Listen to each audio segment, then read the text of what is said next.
¿Y ese mensaje de anoche? Le pregunté mientras Laura se servía el café como si nada. Te quiero dentro de mí otra vez. ¿Era para mí? No levantó la mirada ni un segundo.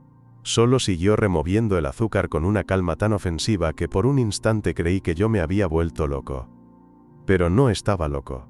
Lo había leído, lo tenía grabado en la memoria como si lo hubiese tallado con fuego. Estábamos en la cocina, eran las 8 de la mañana, los niños aún dormían, y yo ya sabía que ese día no iba a ser como los demás. El móvil le vibró en el bolsillo de la bata. Ella lo sacó y lo miró de reojo, como si ni siquiera mereciera abrirlo delante de mí. Algo dentro de mí se rompió y todavía no sabía qué parte era. Todo empezó hace unos días cuando empecé a notar que cada vez que me acercaba a ella con el móvil en la mano, lo apagaba. No lo bloqueaba, lo apagaba.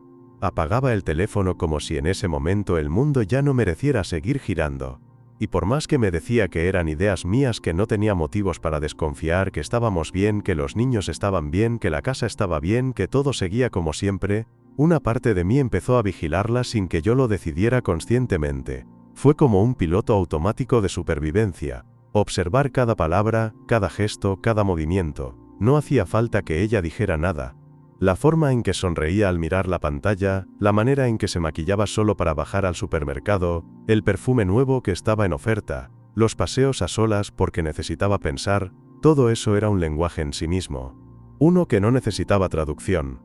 La noche anterior, mientras ella se duchaba, su móvil vibró sobre la mesilla. Tenía activada la vista previa. Lo juro por lo más sagrado, no iba a mirar. Pero vibró 3 veces. Y la tercera decía, te quiero dentro de mí otra vez. No era una duda. No era una confusión. No era un spam. Era lo que era. Me quedé parado frente al teléfono, con la pantalla aún encendida, y solo pude sentir que el estómago se me encogía como si me hubieran metido un puñetazo por dentro. Me senté en la cama sin saber si vomitar o romper algo. Cuando salió del baño, vestida con la camiseta grande que solía usar como pijama, yo ya no era el mismo hombre que se había acostado con ella la noche anterior. La miré, ella me miró. Pero no dije nada, y ahora, con la taza de café entre las manos, como si el día anterior no hubiese pasado nada, como si ese mensaje no existiera, me hablaba del plan del fin de semana, de llevar a los niños a casa de su hermana, de comprar algo de carne para hacer barbacoa el domingo. Yo no podía pensar en carne, solo podía pensar en ese mensaje y en cómo demonios iba a fingir que esto era recuperable. ¿Estás bien?, me preguntó finalmente, al ver que no decía una palabra desde que bajé. ¿Quién es?, solté de golpe, sin rodeos. ¿Quién te manda esos mensajes?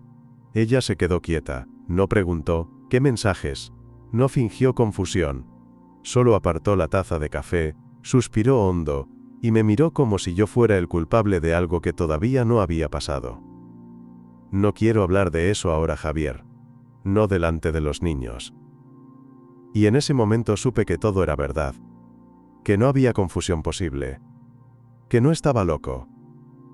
Que me estaba engañando. No con dudas, no con pensamientos. Con hechos. Y que tenía tanto miedo de lo que iba a descubrir, que prefería que los niños nos vieran fingiendo una familia, antes que escucharme gritar lo que tenía atragantado desde hacía semanas. Pero yo no iba a gritar. Todavía no. Estuve todo el día como un fantasma en mi propia casa, caminando por los pasillos, escuchando las voces de mis hijos, respondiendo con monosílabos mientras por dentro todo ardía sin hacer ruido. Laura actuaba como si nada hubiera pasado. Se movía entre habitaciones, sacaba la ropa sucia, organizaba la cena, limpiaba el salón, y a ratos se le escapaba una sonrisa, como si esa mañana no hubiera leído en mis ojos la rabia contenida. Era imposible no notar la tensión, pero ella jugaba a que no pasaba nada, como si se aferrara a la idea de que si no se hablaba del tema, entonces no existía. Y yo, aún sin saber por qué, le seguí el juego. No por cobardía, sino porque necesitaba verla desenvolverse en su mentira, saber hasta qué punto era capaz de sostener esa normalidad falsa, cuánto podía actuar antes de derrumbarse. A media tarde salí a la calle, sin decirle a dónde iba, caminé hasta el parque del barrio y me senté en un banco, viendo pasar a la gente como si fueran parte de una película sin sonido. Encendí un cigarro, aunque hacía años que no fumaba, y traté de calmar el temblor de mis manos. Pensé en el mensaje, en el tono, en las palabras, en el uso de «otra vez», que era lo que más me dolía. No era un error de una vez, no era una locura de una noche, era algo que se repetía. Eso me mataba. Que ya lo hubiera hecho antes y volviera a hacerlo. No se trataba solo de un desliz, se trataba de una decisión repetida. No era la primera vez que tenía dudas, si soy honesto conmigo mismo. A veces desaparecía durante horas, con excusas vagas, y otras veces, después de estar conmigo, se levantaba rápido, como si quisiera alejarse de mí lo antes posible. Pero yo lo ignoraba, me convencía de que era el estrés, los niños, el trabajo. La idea de que pudiera haber otro hombre, no era algo que pudiera procesar fácilmente, no porque la creyera incapaz, sino porque me costaba imaginar cómo alguien que te ha mirado a los ojos durante años, puede decidir hacer algo así sin pestañear. Cuando volví a casa ya era de noche, entré sin hacer ruido, la tele estaba encendida, los niños ya dormían, y Laura en el sofá, viendo una serie que ni miraba. Me senté en el otro extremo del sofá. No dije nada durante varios minutos, ella tampoco, hasta que finalmente, sin mirarme, habló. ¿Por qué no me lo preguntas directamente? Me giré lentamente hacia ella. No entendí si era una provocación o una rendición. La miré fijo, sin bajar la voz, sin rodeos. ¿Con quién te estás acostando? Su respuesta fue una risa corta, sin alegría. ¿Qué directo te has vuelto? Estoy harto de rodeos. ¿Y qué quieres saber? Dijo, ahora sí mirándome. ¿El nombre? ¿Cuántas veces? ¿Dónde? Si es mejor que tú. Me mantuve en silencio. Ella esperó unos segundos, luego suspiró, como si finalmente se quitara una mochila de encima. Se llama Sergio. Trabaja conmigo. Empezó hace unos meses. Yo no lo busqué. Simplemente pasó. Me dolió escuchar que, simplemente pasó, como si estuviera hablando de que se le había roto una taza. Quise gritarle que no, que las cosas no pasan solas, que se buscan, que se permiten. Pero no dije nada. Ella continuó. No fue planeado. Yo estaba mal, me sentía sola, tú estabas siempre metido en tu trabajo, en tu rutina. Yo solo necesitaba sentirme viva otra vez. ¿Y lo lograste? Le pregunté. Durante un tiempo sí, respondió sin dudar. Me sentía deseada, escuchada. Me hacía reír. Era fácil. No tenía peso. Solo éramos dos personas que se gustaban. ¿Y ahora? Ahora todo se volvió complicado. Él quiere dejar a su pareja, me presiona para que yo haga lo mismo. Pero yo no quiero eso, no quiero separarme. ¿Y qué quieres entonces? ¿Seguir viéndolo mientras me mientes cada mañana? No sé lo que quiero. Confesó con la voz quebrada. Por eso no te dije nada. Porque no tengo ni idea de qué hacer con esto. Me levanté del sofá, no porque quisiera irme, sino porque necesitaba poner distancia. Caminar unos pasos aunque sea. Sentir el suelo bajo mis pies, no perder el control. Ella me siguió con la mirada. No lloraba. No se disculpaba. Solo me miraba con una mezcla de miedo, culpa y resignación. ¿Los niños saben algo? Le pregunté. Claro que no. Pues más les vale no enterarse. Subí al dormitorio. Cerré la puerta, y me senté al borde de la cama. Escuché cómo apagaba la tele, cómo lavaba su taza, cómo caminaba por la casa con esa tranquilidad fingida. Y ahí, en esa habitación donde tantas veces habíamos dormido juntos, donde habíamos hablado de tener hijos, de comprar la casa, de hacer reformas, entendí que todo eso estaba muerto. No por el acto en sí, no solo por haberse acostado con otro, sino por haberme mentido en la cara cada día mientras yo me desvivía por sostener un matrimonio que ella ya había soltado hace tiempo. Al día siguiente, antes de que saliera el sol, me desperté con la cabeza ardiendo. No había dormido ni 3 horas seguidas. Me levanté sin hacer ruido, bajé las escaleras, y me senté en la cocina como si fuera un invitado en mi propia casa. Abrí el portátil y empecé a escribir todo lo que había pasado la noche anterior, no porque pensara que me iba a olvidar, sino porque necesitaba ordenar mis pensamientos. Me parecía imposible que menos de 24 horas antes aún creyera que tenía una familia estable.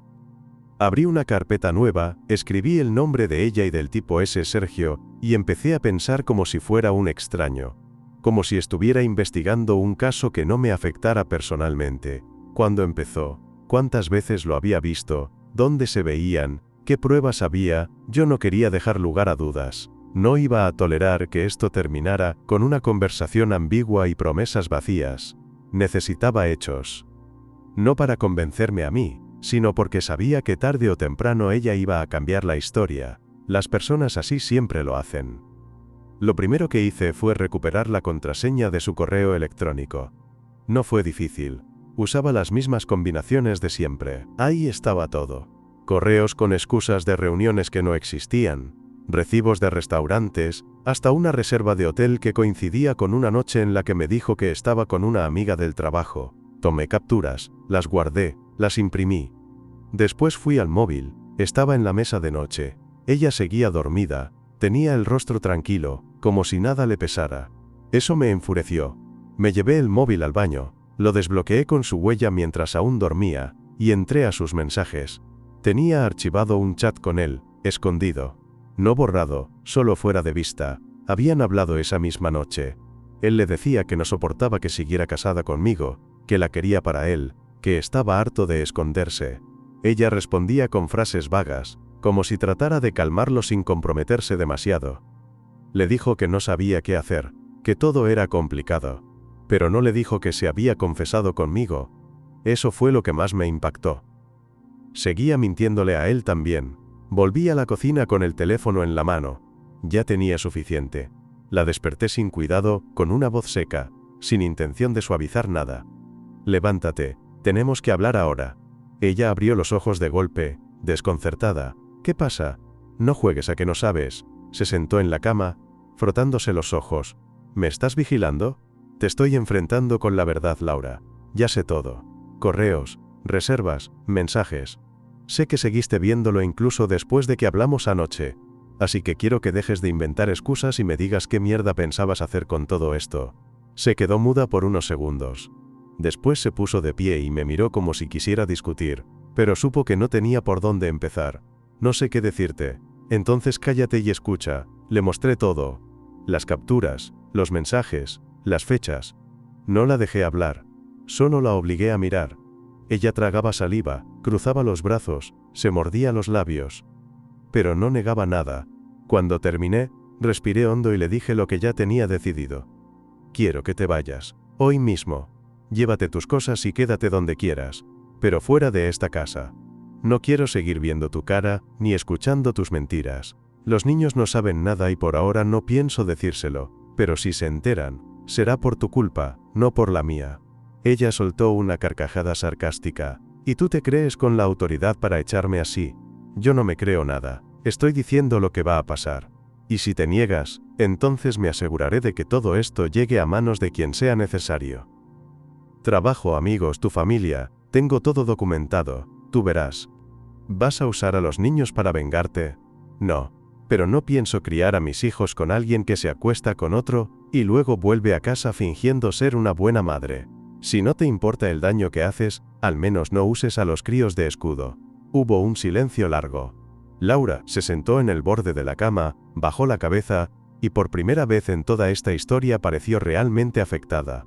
«No pensé que lo ibas a descubrir tan pronto», dijo en voz baja. «Me equivoqué». «No, no te equivocaste, decidiste, porque todo esto fue una decisión tuya. Yo solo estoy reaccionando». «¿Y ahora qué? ¿Nos vamos a divorciar? Eso es lo que quieres».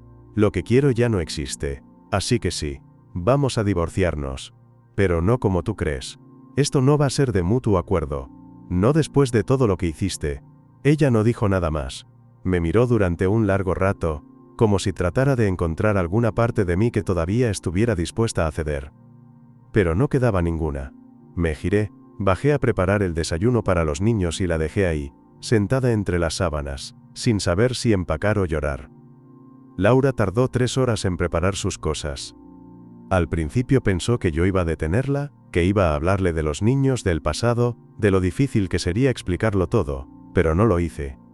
Me limité a sentarme en la mesa del comedor, con el portátil abierto, repasando documentos como si no hubiera una maleta abierta en la habitación de arriba y otra persona en la casa que, hasta hace 2 días, dormía a mi lado. A mitad de la mañana bajó con una mochila colgada al hombro y una maleta con ruedas. Su mirada estaba vacía. No había rastro de lágrimas ni de rabia, solo una resignación tensa que no pude leer del todo. Se detuvo frente a la puerta como esperando una última palabra. Le abrí sin decir nada. Salió y no se giró. Durante 2 días no supe nada de ella. Me dediqué a mantener la rutina con los niños, llevarlos al colegio, prepararles la cena, responder sus preguntas con respuestas tan neutrales que hasta yo me las creía. Les dije que su madre se había ido unos días a casa de su hermana, porque tenía trabajo acumulado y necesitaba espacio. Lo aceptaron sin mucha resistencia, probablemente porque en el fondo ya habían notado algo raro desde hacía semanas. A veces los niños saben más de lo que decimos, solo que prefieren no meterse. El tercer día por la tarde, Laura me escribió, me preguntó si podía pasar por la casa a recoger algunas cosas que había olvidado. Le respondí que sí, pero que lo hiciera cuando los niños no estuvieran. Me dijo que pasaría esa noche. Me aseguré de que los chicos estuvieran dormidos, preparé una carpeta con todos los papeles que había recopilado y la dejé sobre la mesa del salón. Cuando llegó, ni siquiera le abrí la puerta, entró con sus llaves, como si todavía viviera ahí. Me vio sentado en el sofá, con la televisión encendida, sin volumen. Gracias por dejarme pasar, dijo, cerrando la puerta detrás de ella. Tienes 1 hora. Lo que no te lleves hoy, lo tiraré. No vengo a discutir. Mejor, porque ya no tengo nada que decirte. Ella se acercó a la mesa, vio la carpeta, la abrió, revisó el contenido en silencio durante varios minutos, la cerró y la dejó en su sitio. ¿Para qué hiciste todo esto? Porque cuando me toque sentarme con un abogado, no quiero que se discuta si fue tu culpa o la mía. Quiero que esté claro. ¿Vas a ir por la vía legal? Claro que sí. ¿Crees que después de todo esto voy a aceptar un acuerdo informal? Vas a necesitar un abogado. Y te recomiendo que no sea alguien barato, porque el mío va a destrozarte si intentas hacerte la víctima. No quiero pelear por dinero, Javier. Entonces no pelees. Firma y listo. Ella respiró hondo, como si quisiera protestar, pero no dijo nada. Caminó por la casa recogiendo algunas cosas, ropa, una caja con documentos, 2 libros que dejó en la mesita de noche.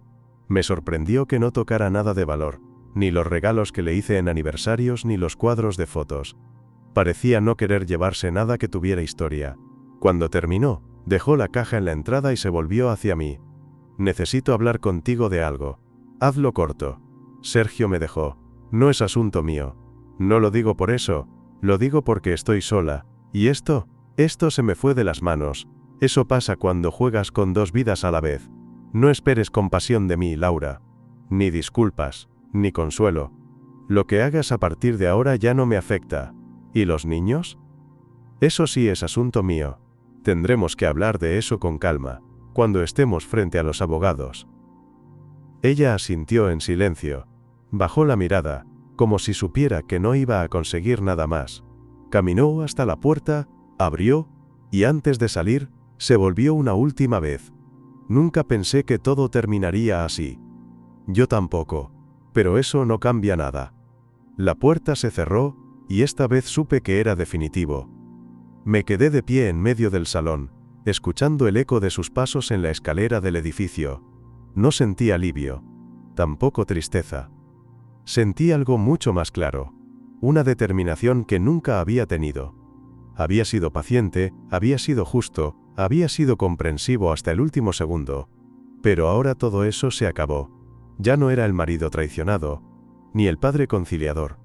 Ahora era un hombre con un propósito, rehacer mi vida con la frente en alto y, si era necesario, asegurarme de que ella no pudiera repetir esto con nadie más sin consecuencias. A la mañana siguiente pedí una cita urgente con un abogado. No tenía experiencia en divorcios, nunca había pensado que necesitaría uno, pero no quería perder tiempo buscando recomendaciones ni consejos, así que busqué en Google el bufete más cercano que tuviera reseñas decentes y llamé directamente. Me dieron una cita para esa misma tarde. Fui sin rodeos, le conté todo desde el inicio, mostré las pruebas que había recopilado, los correos, las capturas, los registros de hotel, los mensajes. El abogado, un hombre serio y metódico, no parecía impresionado por el contenido en sí, pero sí por lo organizado que estaba todo. Me dijo que eso ayudaría, que con ese nivel de documentación sería muy difícil que Laura intentara negociar algo que no le correspondía. Me explicó las posibles vías, los escenarios probables, los riesgos y los tiempos. Quedamos en que él prepararía la demanda y me la enviaría en 2 días para firmar. Esa noche, mientras cenábamos, mi hijo mayor me preguntó si mamá iba a volver. Lo dijo sin mirarme, removiendo los macarrones con el tenedor, y su hermana bajó la mirada al plato como si ella también esperara esa respuesta desde hacía días. Les dije que mamá y yo estábamos pasando por un momento complicado, que íbamos a tener que tomar decisiones difíciles, pero que ellos no tenían la culpa de nada. Les prometí que estaríamos con ellos siempre, que ninguno de los dos pensaba abandonarlos. No preguntaron más. Supieron, con ese silencio que los niños entienden mejor que nadie, que algo grave había pasado, pero también entendieron que no era el momento de exigir más detalles. Después de cenar, los ayudé con las tareas, les leí un cuento a los dos, y los dejé dormidos antes de que preguntaran otra cosa. Al día siguiente, recibí un mensaje de Laura en el que me pedía hablar. No le respondí. 2 horas después llamó, pero no contesté. Me escribió de nuevo por la noche, esta vez no para pedir hablar, sino para decirme que había hablado con un abogado por su cuenta. Me pareció lo correcto.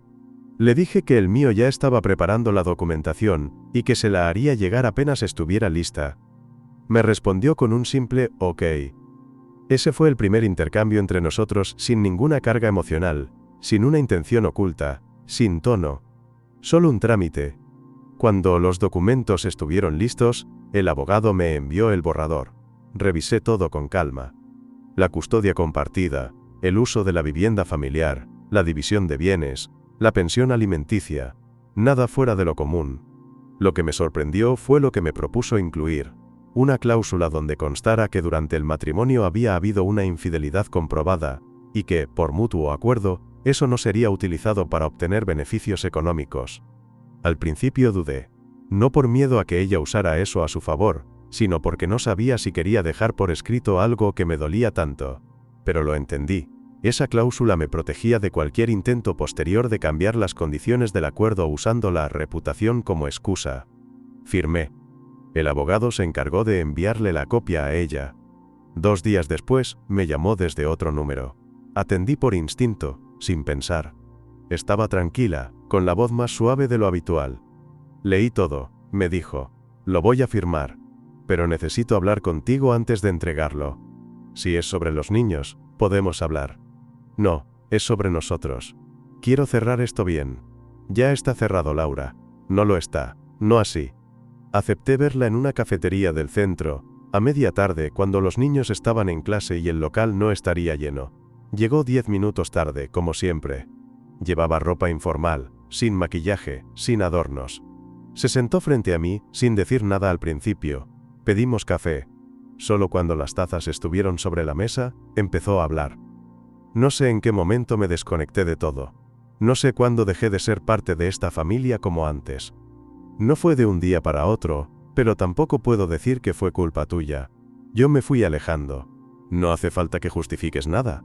Ya lo entendí. No, no lo entiendes.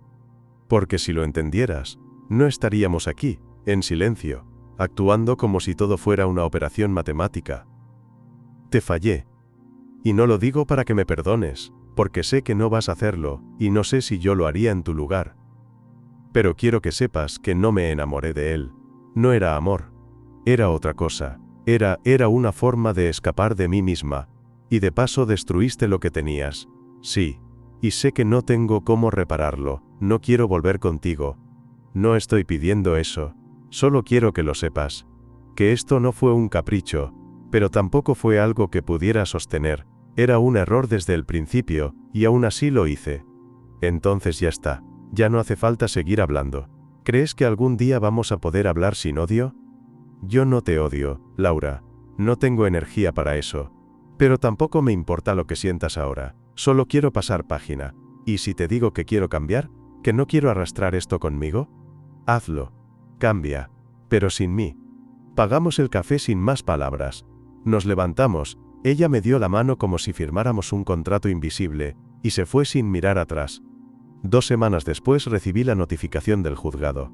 Laura había firmado todo. Sin correcciones, sin objeciones, sin condiciones. El proceso legal avanzaba con rapidez, porque ambos habíamos acordado cada detalle con antelación. No hubo reuniones adicionales, ni cambios de última hora, ni confrontaciones innecesarias. Alguien podría pensar que eso era lo ideal, pero a mí me parecía una confirmación más de que todo lo que habíamos construido juntos ya no tenía valor ni para discutirlo. Era simplemente papel, que debía archivarse en una carpeta y quedar en el pasado. El día que nos llamaron para firmar en persona los documentos finales, fuimos al juzgado a primera hora de la mañana. Nos saludamos con un gesto de cabeza. Cada uno se sentó en su silla, frente al funcionario, sin cruzar una palabra. Firmamos todo sin titubeos, entregamos los documentos y salimos. Afuera, en la calle, el cielo estaba gris, como si la ciudad también estuviera en pausa. Laura me miró por un segundo, como si buscara alguna señal de que podía decir algo más. Pero yo ya no tenía palabras para ella. ¿Puedo acompañarte hasta la esquina?, preguntó. Haz lo que quieras, respondí. Caminamos en silencio. Al llegar al paso de peatones, se detuvo. Gracias por no destrozarme en este proceso. Podrías haberlo hecho. No hice nada por ti, Laura. Lo hice por los niños. Para que tengan algo que parezca estabilidad. Lo sé. Igual, gracias. Asentí y crucé la calle sin mirar atrás, y no volví a verla desde ese día. Pasaron los meses. La rutina con los niños se volvió más sencilla de lo que esperaba. Ellos, sorprendentemente, se adaptaron rápido. En parte porque Laura los veía cada semana, los fines de semana alternos, y también porque yo traté de mantener todo igual. Misma casa, mismos horarios, misma estructura. No les mentí, pero tampoco les conté más de lo necesario. Sabían que mamá y papá ya no vivían juntos porque las cosas no estaban bien entre ellos, pero no entré en detalles, y ellos tampoco preguntaron. Sabían que no había gritos, que no había peleas, y eso pareció darles la seguridad que necesitaban. Un día, varios meses después, cuando ya el divorcio era solo un recuerdo mal archivado, Laura me llamó. Me dijo que necesitaba hablar conmigo. Le pregunté si pasaba algo con los niños. Me dijo que no, que era otra cosa. Dudé pero acepté. Quedamos en una cafetería, la misma en la que habíamos cerrado todo la vez anterior. Cuando llegó, estaba distinta. No en su aspecto, sino en la forma de moverse, de hablar. Se notaba que había estado en terapia, o algo parecido.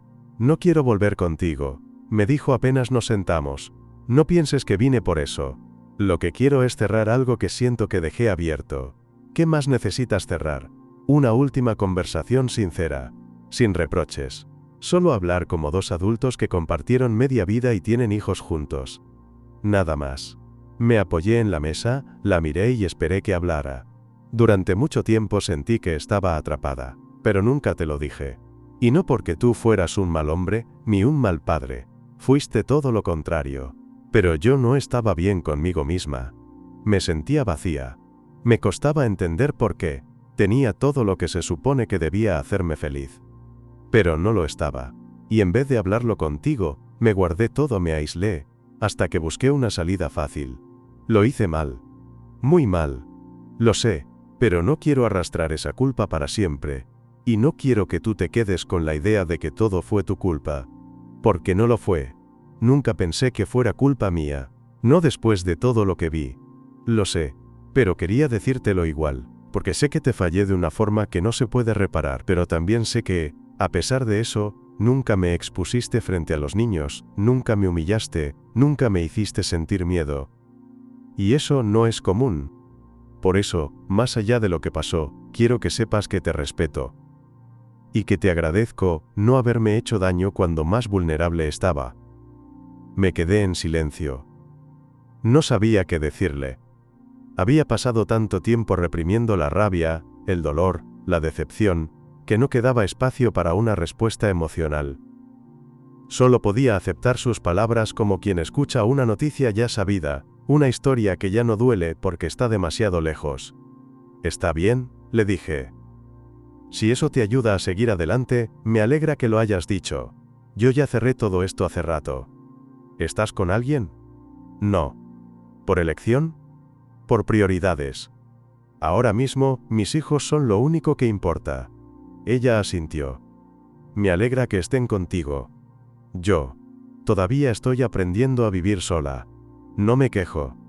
Solo que es más difícil de lo que pensaba.